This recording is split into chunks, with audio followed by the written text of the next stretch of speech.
Hey Zane, what are you doing? You're right here with me, and we're making a podcast. Welcome to the Zane and David podcast. All right.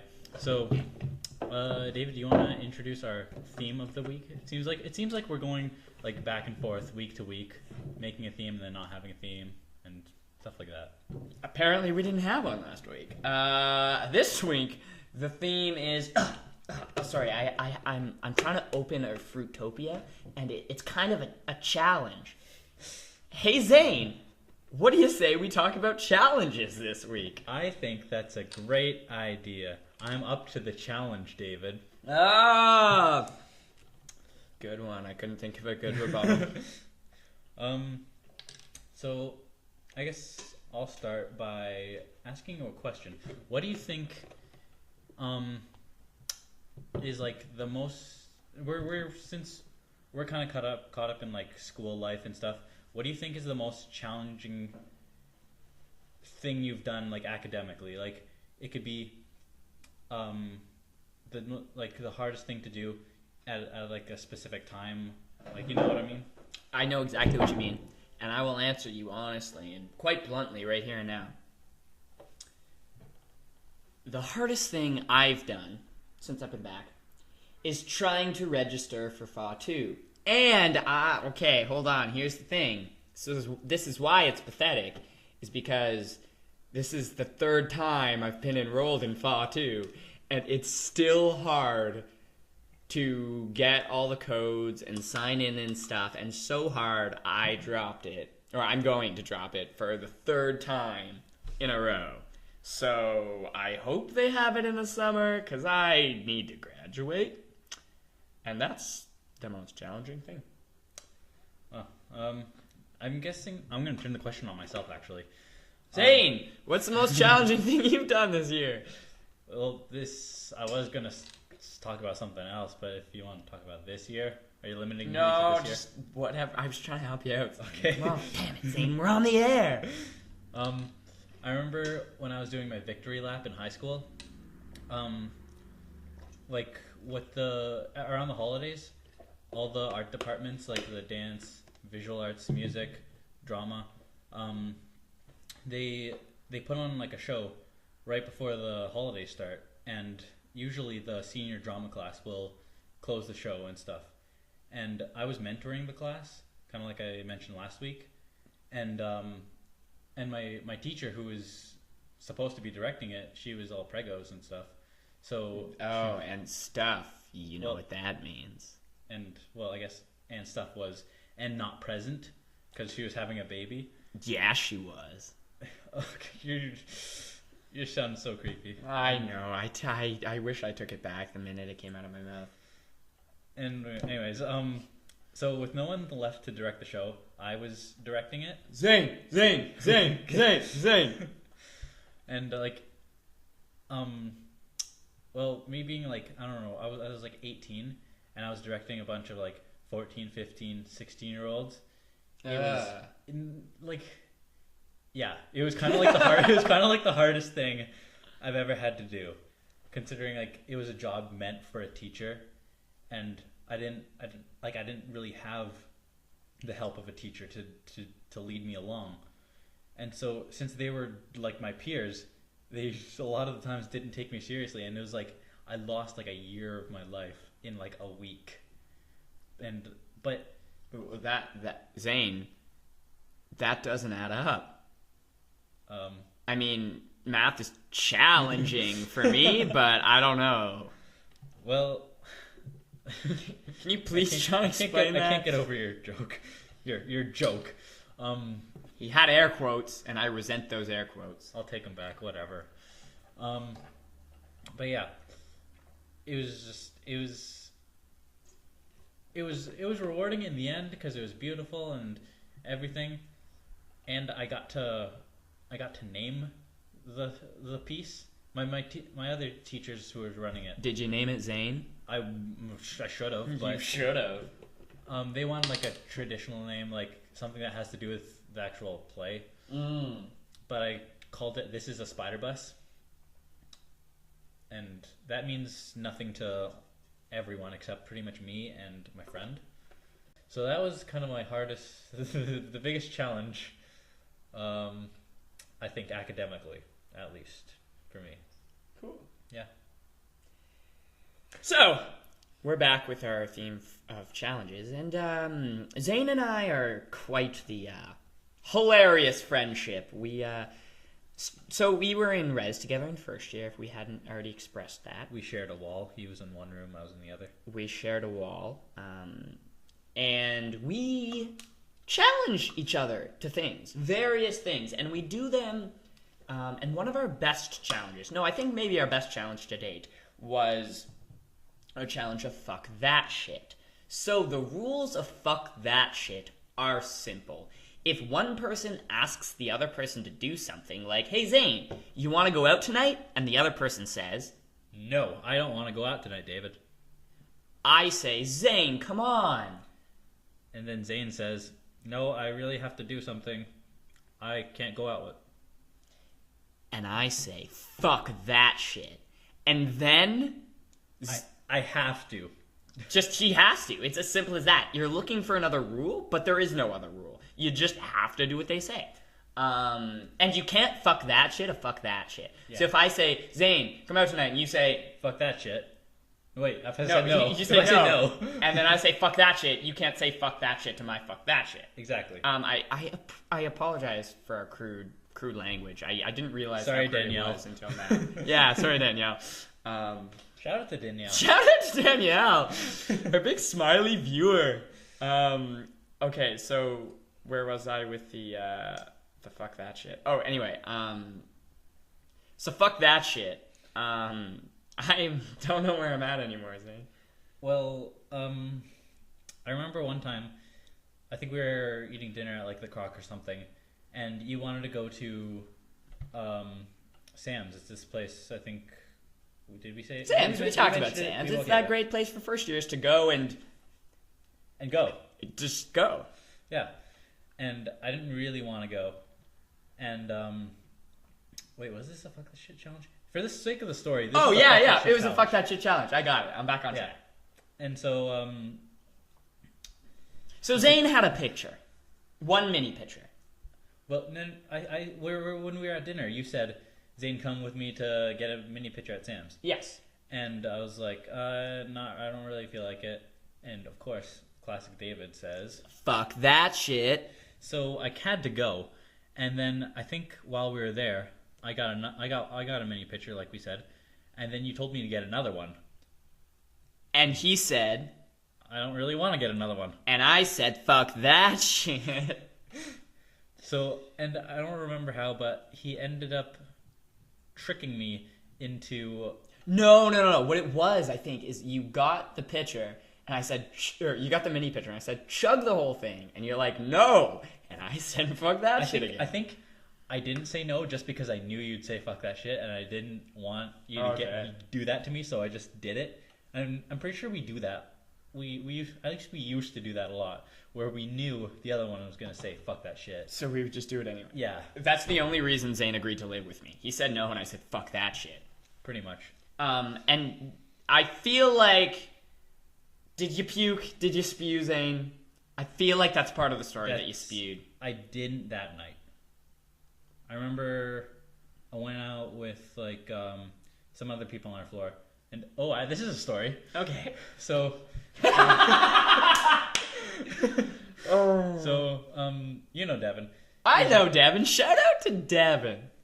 I think it was like his birthday or something, and me and Heather and other Danielle. There's a different Danielle than shout out. Shout out to other Danielle. Yeah. We all went to Aspire near Sam's, and we started drinking, and I guess the locals at the bar found out that it was Devin's birthday, and then we were all out to celebrate Devin's birthday. So one of them comes up to Devin with this shot glass filled with it looks like chocolate milk. But I'm guessing it wasn't, Zane. Not exactly. So he comes up to Devin, and we were all drinking. We aren't like drunk, but we're getting there. And he comes up to Devin and he's like, "Here, do this shot with me." And Devin was really he's kind of skeptical of the shot. He's like, "I don't know, man." He's like, "Come on, it's your birthday. Come on, do the shot with me." And I was like, I don't really. And I was like, "I'll save you, Devin. I'll do the shot with you." And then so we do the shot. It was like there's a little bit kick to it.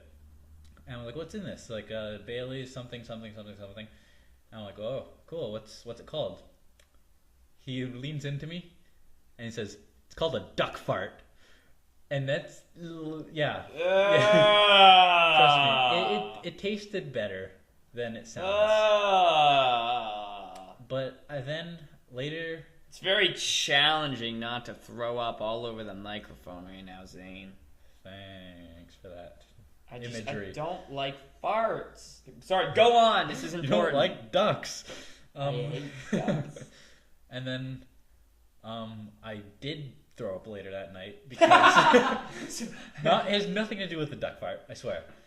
I think it's because I think Heather, we were looking through like drinks of what we should get, and like on our phone or whatever, and Heather was like, "I've heard of this thing called liquid cocaine, and I think it would be really fun if we did liquid cocaine." Kids, don't do drugs.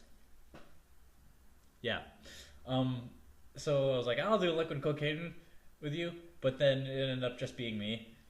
And after a bunch of like sweet drinks and stuff, something like liquid cocaine doesn't really sit well with me. So I was like, I took it. I was like, "I don't really feel great, but I'll hold it in." And then as soon as we left, pretty much, I just went around the corner. I don't know why I had to go around the corner and threw up into a pile of leaves. Take that, leaves. Fuck you, Mother Nature. Fuck you, leaves. Leaving your leaves on the ground and shit. Oh! Why don't you just leave? So yeah, going off on our theme of challenges, David, has there been any sort of instance where you do something amazing and you're not trying to, but you do something amazing and it's not something you can repeat like ever again? Probably, yeah, I think so. It's okay when I say amazing, it doesn't actually need to be like amazing, but something. Oh yeah, it's amazing. It was actually just this last week actually. Zane's trying to convince me not to move the mic. Okay, so last week I was walking through the university on that beautiful walkway in between the fields, like by the library, and I was walking and I just caught this gorgeous woman walked by me, and she was just cutie. She was awesome. She seemed really awesome, and she was running because she was late for her class. But just as she walked by me, she tripped and fell on a root. And I jumped and I grabbed her book with my other hand. No way will I ever be that cool again. And it was great because I grabbed her and I made sure she was safe and she didn't get hurt. And then she looked right at me and said, "Okay, I'm late, I gotta go," and then left. I was gonna interrupt you and say, "And you totally made out," but... No, not even a little bit. But it was pretty cool of me, and I knew how cool it was. I did not that, but I remember last year, we was in one of my classes, and in my classes, we sit on puzzle pieces, like blue and yellow foam puzzle pieces, in a circle. Let your kids go into drama, parents. So then, I think someone on one side of the circle said, like, I need a pen. Does anyone have a pen?" And I was like, "Sure, I have a pen." And just at that moment, as I grabbed the pen, someone stuck their leg out, like, kind of in the way between me and that person. And if you try to visualize this or do this at home, but when you're the second one, do it at home. Yeah. Like if you're on the floor and your leg is sticking out, you have this kind of gap under your calf and between your calf and your heel. Yeah, man. I slid the pen. It was like spinning and shit, and it just as this girl was extending her leg, it goes in that gap, and it's like a half-inch gap. It's not amazing, but everyone watched, and everyone appreciated the glory of the spinning pen under the calf. Thanks, David.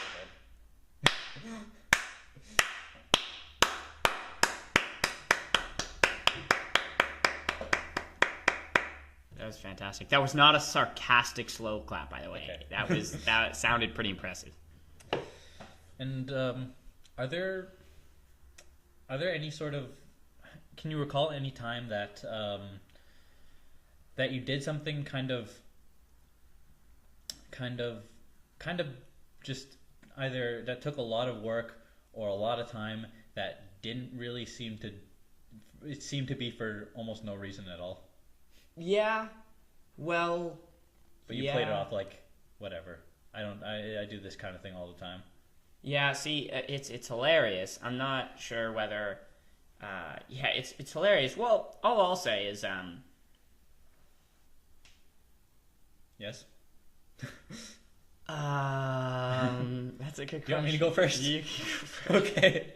This is gonna be bad. I wish we never figured out how to edit out things. Because now you're gonna Anyway, go. You're gonna be listening to the last story, and that's it. You won't even be listening to this part. I remember right when I moved to Windsor, I think the day after or something this year, my friend was having a party in Tecumseh, which is, I'm not sure if it's a different part of Windsor or if it's completely different. It's a complicated thing. I've heard a lot of people explain it to me. I've never understood, and then I just lose interest and stop caring. Well, shout out to the people of Tecumseh. Well, there's enough of a border that the buses don't run through Tecumseh if you get in Windsor. So I took the bus. I think it was like an hour bus ride from our apartment, and then I get out of the bus and I look at my GPS on my phone or whatever, and make my way over, which is another half-hour walk, and that's like a walking at a brisk pace walk, no one's slowing you down and stuff. So an hour and a half of traveling. I get there. It was really hot and stuff, and people were just like, Zane, why don't you call me or text me and I could just drive over and stuff. But even though I was I just came hour and a half of traveling to get here, I was like, yeah, whatever. Whatever. It's just walking. No problem. But the next day, I remember my ankles hurt like no one's business. Ooh. From walking and stuff. Yeah. But whatever, it's just walking. But you should have seen Zane's face right there. He got all tough. He's like, yeah, but I mean, whatever. It's just walking. Yeah. Anyway, do you have the thing? What was the thing again? But I just. Oh God. This is the part of the podcast where we derail ourselves. All I'll say is that. So I'm in acting. I'm in the BFA acting program, and we make our own theater a lot of the time. We compose our own pieces, and the only thing I'll say is that so often you spend 5 rehearsals, 7 hours on one thing. You're like, oh my God, Zane, it'll be so cool if I high-five you blindfolded on a unicycle. On a unicycle. So then you get the unicycle, you get the blindfold, you have to get one from Value Village and then borrow one from another person. And you spend all these hours trying to high five Zane blindfolded on a unicycle, and then you realize that's so dumb. And then you have nothing to show for it. But then you move on to your real, good, genuinely good ideas, and then everything's awesome. But those ideas aren't in the final product. They kind of get lost. Oh, yeah. You can tell you're going to cut something when you can't actually do it without hurting yourself. Okay. So, something I got to bring up is, well, I don't have to, but I'm going to. But you're going to. Our friend, she's been she's actually been sharing like our podcast page on Facebook and like our videos and stuff, and she's been actually raking in um a lot of not a lot of new likes on our Facebook page. It's up to like 40, so that's pretty big for us. 40? Yeah, 40. Wow, man. Yeah, and like so, That's like more than the people who live in our apartment. yeah, by like 30 maybe. I meant just in our apartment. It was even a worse joke than you just made. Oh. It's like 38 more. Okay. Well, hey, look, we're on the topic. David. Yeah. Let me tell you the story about and the airplane. Please tell me the story, because I know the story. No, you don't. No, oh, it's a different story about the airplane? I don't think I've told you. Okay, maybe you haven't. Continue. I was going to tell you, but then I stopped so I could tell it on the podcast. But, basically, I came to Toronto to take a plane out to wherever her camp was when she was working at the summer. So we were in Toronto, and I was just with her to see her off and stuff. So Because he's a gentleman. yes, I'm a gentleman, and we go up to like the gates or whatever. I actually don't know the terminology for terminal. Airplane terminal.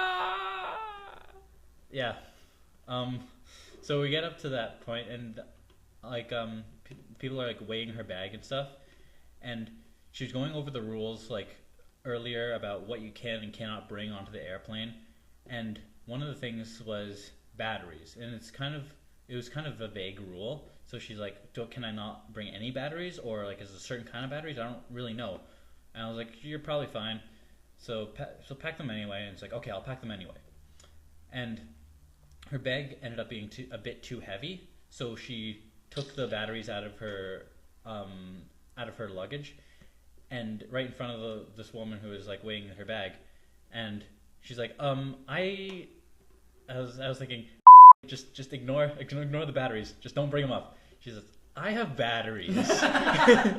And I'm just picturing her face right now too. It's great. And it gets better. Okay. I have batteries, and I know I was reading the rules on what you can't have on in your luggage, and batteries was on that list. And I'm like, you're making it worse. But I just remained silent, because it was like watching her mouth fall downstairs. It was making it worse and worse. It's like a slinky. Yeah, and so she's like, and batteries isn't on the list, because like, is it okay? On the list. It's on the list of things you can't have. What do I do? And the woman's like, oh, batteries should be okay. I mean, I think it's only a certain type of batteries, but these ones are D batteries, so you should be fine. And she's like, oh, okay, good, because like I was just worried. I just thought maybe batteries aren't allowed on airplanes because, you know, guns. And What? and it was like, I froze. I was standing there silently, my eyes were widened, and like I just like, did she just say guns at an airport? And but no, not exactly, even, she said guns at an airport. not even. Why? It was like, it wasn't even part of a sentence. She's like, battery because operated guns.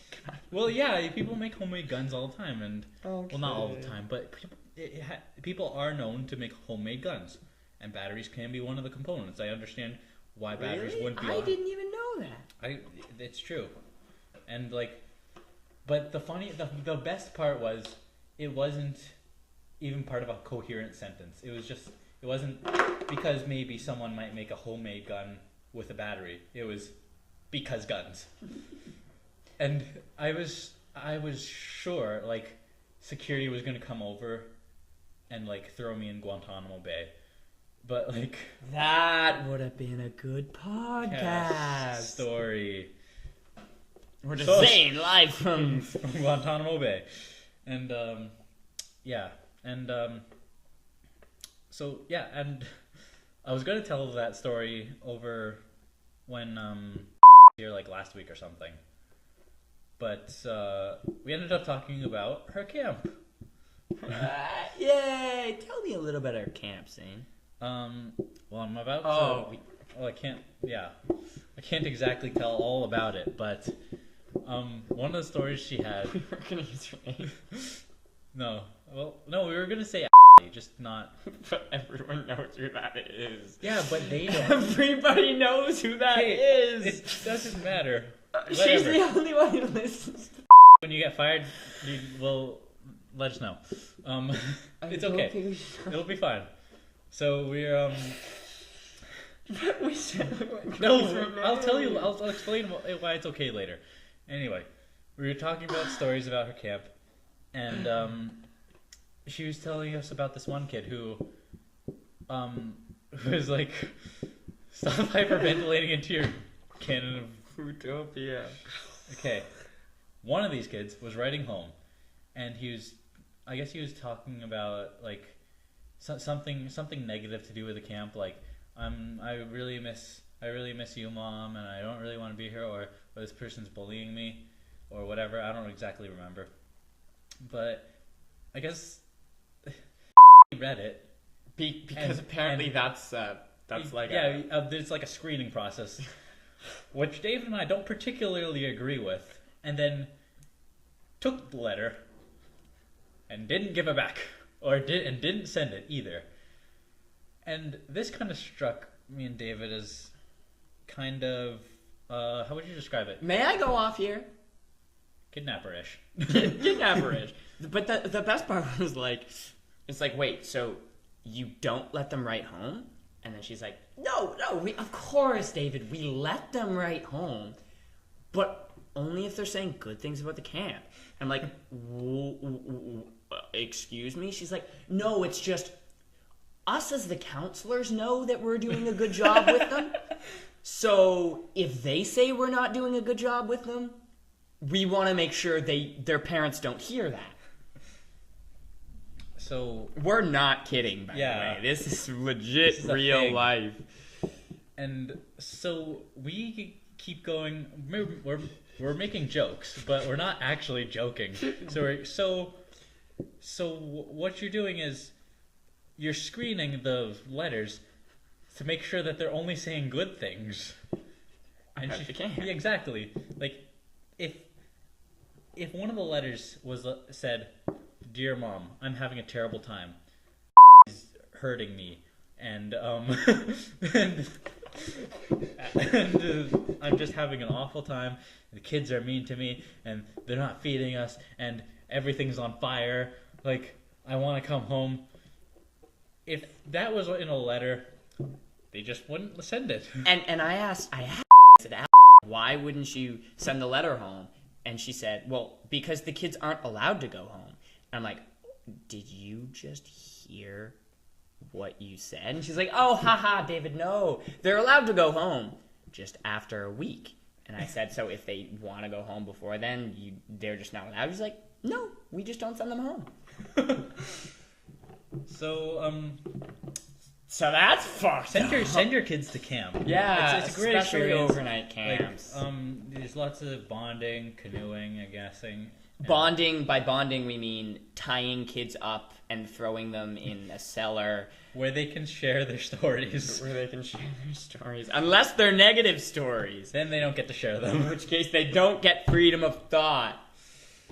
So we got passionate. That was good. I think we've trashed.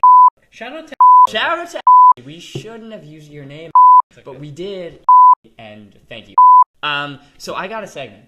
Go. I got a segment to finish this off. So our challenge was, our theme was challenges, and since Zane and I are so great and legendary, one could say, and by one could say I mean only one says, and by only one says I mean only me. I wouldn't even say it. Zane wouldn't even say it. We're so legendary at making challenges. I thought, Zane, you and I, right here and now, in the next minute, are gonna give each other challenges for the next week. So next week on the podcast, we can talk about how life was with that challenge. So Zane, your challenge that you have to do for the next week, you have to start your day with a different Taylor Swift song every morning. And you have to dance like nobody's watching. Well, can you pick a new one? Because, like, I do that. That's my morning. That's awesome. Keep doing it. Okay. Challenge is to maintain that for a week. No, but you need to dance like no one's watching. That's the important part. Okay. Will anyone be watching?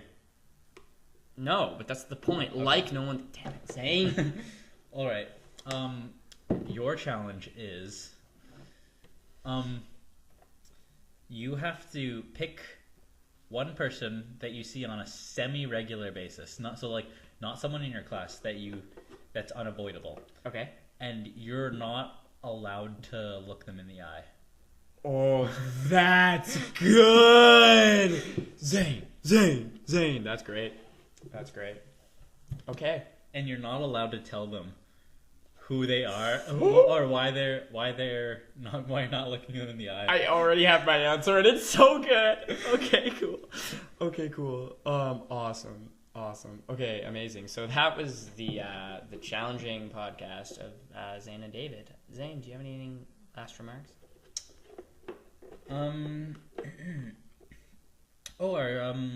Our guest for next week. Stay tuned for next week when the lead singer of The Devil Wears Prada joins us. Oh yeah, I don't know who it is, and I probably wouldn't really like him. You'll love him. Okay. I think his name's Mike. Cool.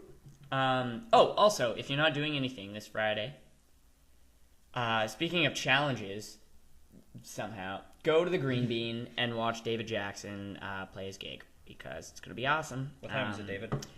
That's a good question because everybody keeps asking me, and I haven't heard back from the Green Bean. So I will let you know when I know. It's going to be Friday in the evening sometime. It's going to be great. David will post on the Thursday Podcast Facebook group page, and yeah. Done. I'm Zane. I'm David. And we're peacing. All right. Podcast out. Love you.